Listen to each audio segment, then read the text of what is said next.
네, 사랑하는 교우 여러분, 오늘은 2021년 5월 11일 화요일입니다. 또 새로운 한 주를 시작하는 여러분들에게 하나님의 은혜와 충만함이 하나님의 복이 함께 하시기를 간절히 바랍니다.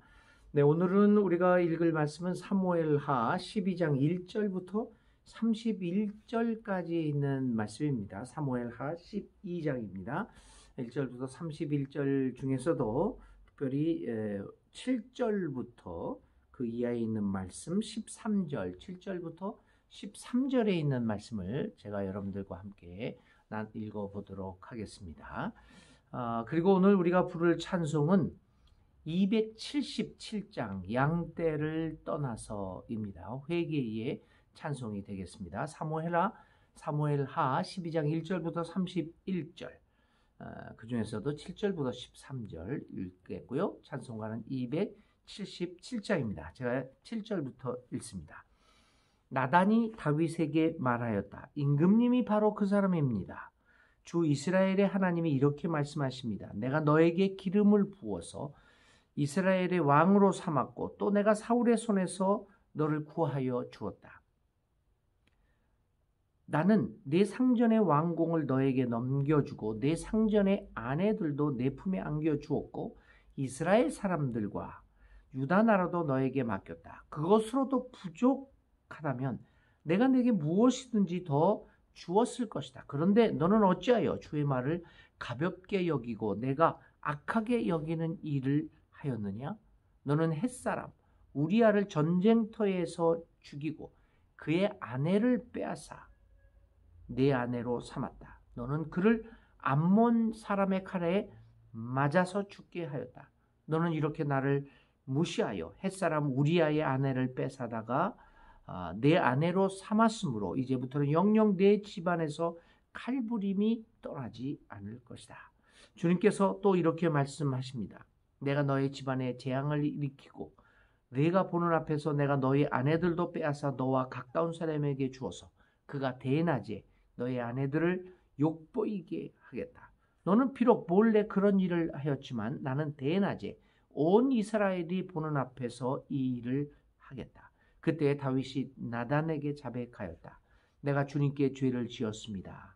나단이 다윗에게 말하였다. 주님께서 임금님의 죄를 용서해 주실 것입니다. 그러므로 임금님은 죽지는 않을 것입니다. 아멘. 오늘 사무엘하 12장 7절부터 13절까지 있는 말씀이었습니다. 함께 기도드립니다. 사랑과 자비가 많으신 아버지 하나님, 오늘도 사무엘하 12장에 있는 말씀을 통하여 함께 주님의 음성에 귀를 기울이려고 합니다. 특별히 사무엘하 12장에 있는 말씀은 나단 선지자를 통하여 하나님께서 다윗의 죄를 꾸짖는 이러한 기록이 있는 것을 보았습니다. 하나님, 이 사건들을 통하여 다시 한번 우리를 향한 하나님의 뜻이 무엇인가를 생각하고 하나님 안에서 우리의 삶을 어떻게 살아가야 할지를 결단하고 생각하는 오늘 하루가 되게 하여 주옵소서. 오늘도 주님과 동행하는 귀한 하루가 되게 해주실 것을 믿으며 예수님의 이름으로 간절히 기도를 드립니다. 아멘. 네, 오늘 사무엘하 12장은 다윗의 범죄, 그러니까 11장에서 이미 이제 우리아의 아내 밧세바를 취하는 그런 범죄를 저지르게 되었죠. 이러한 다윗이 저지른 범죄가 어떤 결과를 가져오게 되었는가를 보여주고 있습니다. 여기에는 또한 예언자 나단이라고 하는 사람이 나타나서 다윗의 잘못을 책망하는 그러한 모습도 우리는 보게 됩니다. 나단이라는 사람은 당시 다윗 왕궁의 공식 예언자로서 다윗에게 하나님의 뜻이 무엇인가를 밝혀주는 역할을 담당하고 있었습니다. 다윗은 오늘 나단의 이 책망을 통하여 자신이 저지른 범죄의 중대성을 알게 되고 회개하면서 하나님에게로 돌아옵니다. 우리는 사무엘하 12장의 기록을 통하여 다윗이 불완전한 사람이었음에도 불구하고 어떻게 하나님께서 그를 끝까지 사용하셨는가라고 하는 그 이유를 어느 정도 발견하게 됩니다. 또한 사무엘하 12장을 통하여 우리는 또한 다른 측면에서 다윗의 인생관이 어떻게 변하게 되는가라고 하는 것에 대해서도 보게 될 것입니다. 자, 오늘의 말씀으로 들어갑니다. 성경은 주님께서 예언자 나단을 다윗에게 보내셨다라고 이야기를 합니다. 우리는 이 기록을 보면서 하나님께서 나단 예언자를 다윗에게 보냈다라고 하는 이 짧은 기록 속에서 우리는 놀라움을 금치 않을 수 없습니다. 이 짧은 기록은 어떻게 보면 우리의 가슴을 뛰게 합니다. 그것은 하나님이 다윗을 버리지 않으셨다라는 것을 방증하고 있기 때문입니다. 그의 추악한 범죄에도 불구하고 하나님이 그를 버리지 않았다라고 하는 것은 매우 중요한 사실이 아닐 수 없습니다. 하나님이 우리를 포기하지 않으셨다라고 하는 것은 우리에게 아직 회복할 가능성이 있다라는 것을 의미하기 때문이 아니겠습니까? 예언자를 보내어 다윗을 꾸짖고 그에게 경고하는 사건이야말로 다윗이 아직도 하나님에게 버림받지 않고 하나님의 계획과 섭리 안에 머물고 있다라고 하는 것을 말해주는 좋은 징조가 아니겠습니까? 우리에게 가장 무서운 것이 무엇입니까? 하나님의 심판일까요? 징계일까요? 나를 향한 징계의 소리가 아닙니다. 징벌의 예고가 아닐 것입니다. 오히려 내가 범죄하였음에도 불구하고 하나님이 철저히 침묵을 지키고 있다는 그 사실, 그것이 더 무섭습니다. 나의 범죄에도 불구하고 나의 살아가는 일이 승승장구하고 있다고 한다면 그것만큼 무서운 것은 없습니다. 우리 교회가 정말 하나님의 뜻과는 전혀 다른 일들을 하고 예수님이 살아오신 그 삶의 방법과는 전혀 다른 방법을 사용하고 있음에도 불구하고 우리 교회가 부흥하고 우리 교회가 잘 되고 있다라고 한다면 그것만큼 무서운 것은 없습니다. 왜냐하면 우리의 범죄에 대하여 하나님께서 침묵을 지키고 계시기 때문입니다. 그리고 그 침묵은 하나님의 나에 대한 포기를 의미하는 것이기 때문입니다. 하나님이 인간을 포기하는 것만큼 처절한 일이 어디 있겠습니까? 그 일보다 우리의 삶을 비참하게 만들고 절망하게 만드는 일이 무엇이 있겠습니까? 그런데 오늘 사무엘하 12장에서 하나님은 다윗에게 예언자를 보내심으로써 다윗에게 또 다른 기회, 세컨 찬스를 주시고 계십니다. 나단에게, 다윗에게 나단과 같은 예언자가 있다고 하는 것은 커다란 복이 아닐 수 없습니다. 오늘 우리 사회에 예언자가 있습니까? 오늘 나의 삶에 하나님의 경고의 소리를 들려주는 예언자가 혹시 있습니까? 여러분의 교회에, 여러분의 친구들, 교우들 중에 오늘 우리들의 삶에 하나님의 경고를 진지하게 전달해주는 예언자가 있습니까? 예언자가 없다면 그것은 커다란 비극이 아닐 수 없습니다.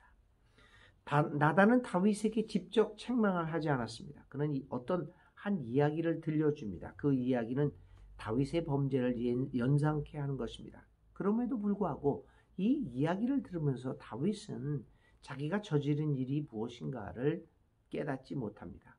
오히려 다윗은 이야기의 주인공의 범죄에 분노하면서 그를 엄하게 벌해야 한다고 주장하기까지 합니다. 다윗의 모습뿐이겠습니까? 우리의 모습 자체입니다. 내 자신의 모습은 보지 못하고 늘 다른 사람의 잘못에만 민감한 우리들의 민낯을 그대로 드러내고 있는 기록이 아닐 수 없습니다. 우리는 늘 내 자신에게는 관대하고 남에게 대해서 인색한 모습을 보이는 존재들입니다. 오히려 우리가 우리 자신에게는 인색하고 다른 사람에게는 관대한 모습으로 변화되어지는 것이 중요하지 않겠습니까? 다윗은 전혀 깨닫지 못합니다. 그것을 본 나단은 말합니다. 당신이 그 사람이요. 그리고 그는 계속해서 다윗을 책망하기 시작합니다. 나단은 다윗을 향한 하나님의 책망을 그대로 전달하고 있습니다. 다윗이 행한 범죄는 비단 우리아의 가문에 행한 범죄만은 아닙니다. 그 범죄는 오히려 하나님을 향한 범죄였습니다. 이것이 성서 기자가 우리에게 들려주고자 하는 성서의 범죄론입니다. 사람에게 행한 죄는 하나님에게 행한 죄입니다. 사람을 사랑하는 것은 하나님을 사랑하는 것입니다. 나단은 하나님의 책망을 이렇게 전하고 있습니다. 너는 이렇게 나를 무시하여 햇사람 우리아의 아내를 빼앗아 내 아내로 삼았다. 너는 그를 암몬 사람의 칼에 맞아서 죽게 하였다. 오늘 이야기를 합니다. 너는 나를 무시하였다 라는 말을 합니다. 여러분, 다윗이 하나님을 무시했겠습니까? 다윗은 늘 하나님을 두려워하고 공경하는 인물이었습니다. 다윗이 하나님에게 직접 범죄를 행하지 않았습니다. 우상을 숭배하지도 않았습니다. 하나님을 향한 제사를 게을리한 것도 아닙니다. 그는 자신의 충실한 종, 부하, 신복, 우리아의 아내 밧세바를 빼앗은 것뿐이었습니다. 그것은 우리아에게 행한 범죄였습니다. 우리아를 무시한 사건이었습니다. 그런데도 오늘 하나님은 다윗에게 이야기합니다. 너는 나를 무시하였다.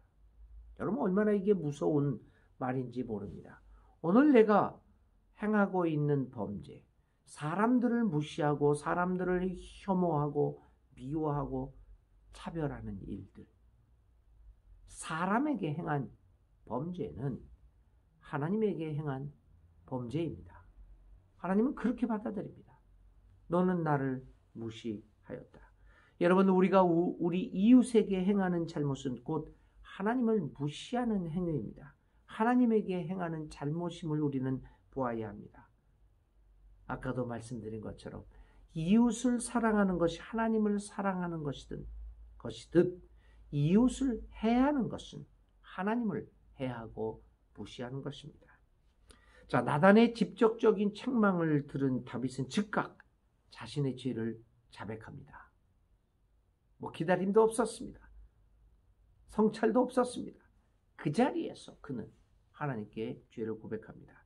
내가 주님께 죄를 지었습니다. 다윗의 생각도 마찬가지입니다. 그가 우리아에게 지은 죄라고 이야기를 하지 않습니다. 하나님께 죄를 지었습니다. 네가 나를 무시하였다. 그리하여 우리아의 아내를 빼앗았다. 그리고 우리아를 죽게 하였다.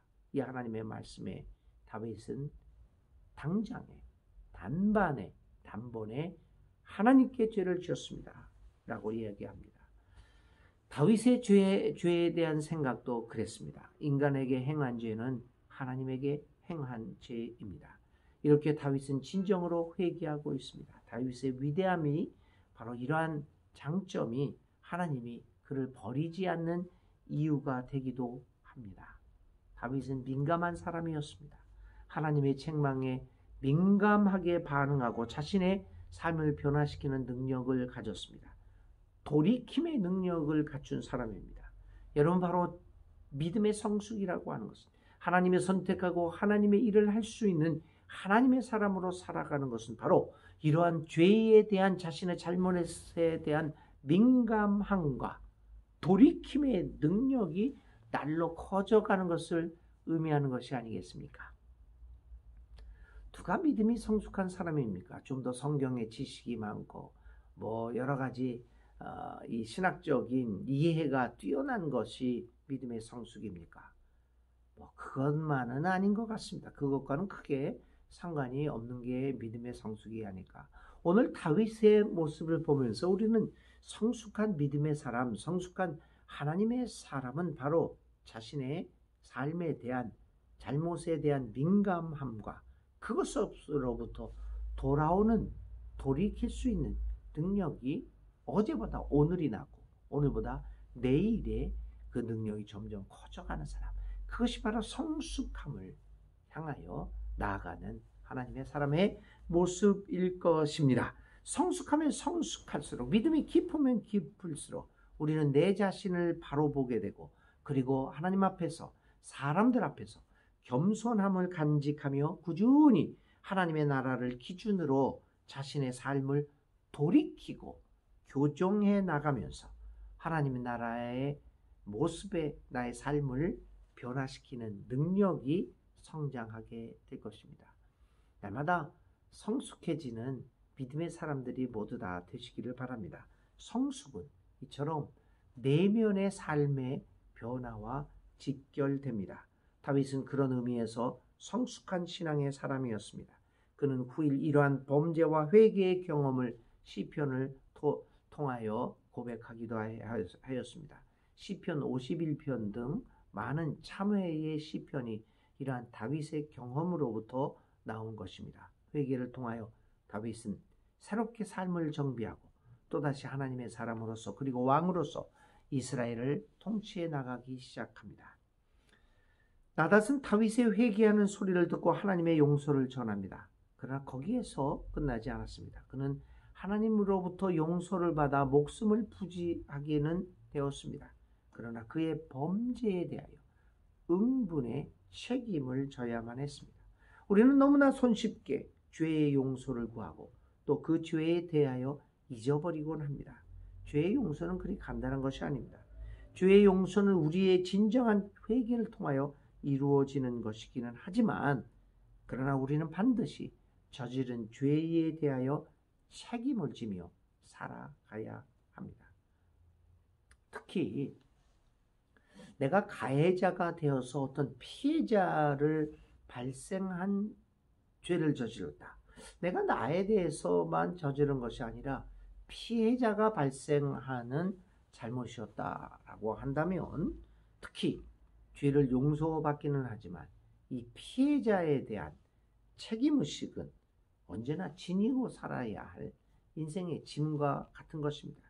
죄의 짐이 우리의 영혼을 괴롭게 하지는 않을지라도, 그러나 책임의 짐은 늘 지고 다녀야 한다는 것입니다. 그러므로 피해자의 심정을 고려하지 않고 무조건적인 죄의 용서는 하나님이 베푸시는 용서와는 거리가 있는 것임을 보아야 합니다. 다윗은 그 후 자신의 일생을 통하여 이번 범죄에 대한 결과를 감수해야만 했습니다. 그는 그러한 일을 당할 때마다 자신의 범죄를 생각했고 그에 따라 날마다 주님 앞에서 회개와 겸손의 삶을 살아갔을 것입니다. 그러나 만일 다윗에게 이러한 범죄와 회개, 그리고 그에 대한 책임지는 것이 없었다면 그는 이스라엘의 위대한 왕으로 남아있지 않았을 것입니다. 그의 이러한 경험은 다윗으로 하여금 진정한 하나님의 사람으로 살아가게 만들었습니다. 다윗과 밧세바 사이에서 출생한 아들이 병이 듭니다. 다윗은 식음을 전폐하고 아이를 살려달라고 주님께 간구합니다. 그런데 그의 기도가 응답되지 않고 일주일 만에 아들이 죽고 맙니다. 신하들은 다윗의 건강을 염려하기 시작합니다. 그러나 다윗의 행동은 예상 밖이었습니다. 아들이 죽자마자 오히려 그는 음식을 잘 먹기 시작한 것입니다. 그는 이유를 이렇게 이야기합니다. 그러나 이제는 그 아이가 죽었는데 무엇 때문에 내가 계속 금식하겠소? 내가 그를 다시 돌아오게 할 수가 있겠소? 나는 그에게로 갈 수 있지만 그는 나에게로 올 수가 없어. 이 범죄 이후의 회개와 또 거기에 대한 응분의 책임을 지는 이 사건들을 통하여 다윗의 인생관이 바뀌고 있습니다. 무엇이라도 할 수 있다라고 자신만만하던 그가 이제는 하나님의 인생 섭리의 방식을 이해하고 그 섭리에 자신의 삶을 맡기고 있습니다. 아들의 죽음을 통하여 모든 것이 하나님의 손에 달려 있음을 깨닫고 겸손히 자신의 삶을 드립니다. 그렇습니다. 오늘 우리도 삶의 모든 일이 주님의 손에 달려 있음을 깨닫고 하나님에게 우리의 삶을 맡기고 다만 주어진 일을 최선을 다하여 살아가야 하는 것입니다. 그 전쟁, 다윗은 라빠 전쟁에 참여합니다. 전에 자신은 참여하지 않고 군대 장관 요압만 참여하게 하고 자기는 편안한 삶을 즐기기 위하여 예루살렘에 머물고 있었던 다윗입니다. 다윗은 이제 밧세바 사건을 경험한 이후, 그리고 아들의 죽음을 경험한 이후 변화됩니다. 예루살렘에 머물지 않고 그런 전쟁에 직접 참여합니다. 다시 하나님과의 만남이 시작되고 있습니다. 교우 여러분, 오늘 우리들도 다윗처럼 우리의 삶의 예루살렘에 머물지 말고 하나님의 삶에서 하나님을 만나봅시다. 그것만이 우리의 살 길이 될 것이 아니겠습니까? 그것만이 우리의 살 길입니다. 우리는 얼마나 많은 경우 교회라고 하는 예루살렘, 나의 개인적인 삶이라고 하는 예루살렘, 나의 이익이라고 하는 예루살렘의 세계에만 머물면서 신앙을 소비하며 살아가고 있습니까? 이제 다윗은 예루살렘의 성에 머물지 않고 삶의 현장으로 나아가서 거기서 하나님과의 만남을 체험함으로써 더욱더 성숙한 믿음의 사람으로 살아가게 될 것입니다. 오늘 하루도 은혜 가운데서 살아가시면서 하나님과 동행하며 하나님을 체험하는 귀한 하루가 되시기를 바랍니다. 오늘의 기도 드립니다. 바로 당신입니다. 질타의 소리를 들을 수 있는 귀와 열린 마음을 주소서. 나의 잘못을 감추고 회피하는 것이 아니라 나의 실수와 잘못을 직시하고 그것을 성찰하고 회개하고 돌이킬 수 있는 진정한 영적 능력을 갖기를 원합니다. 주님, 저를 불쌍히 여기셔서 나로 실수 없는 완벽한 사람이 아니라 진정으로 우리의 삶을 돌아볼 수 있는 겸손한 사람이 되게 하소서. 이를 위하여 날마다 주님 신앙의 수련을 쌓아가는 내가 되겠습니다. 저를 도와 주소서.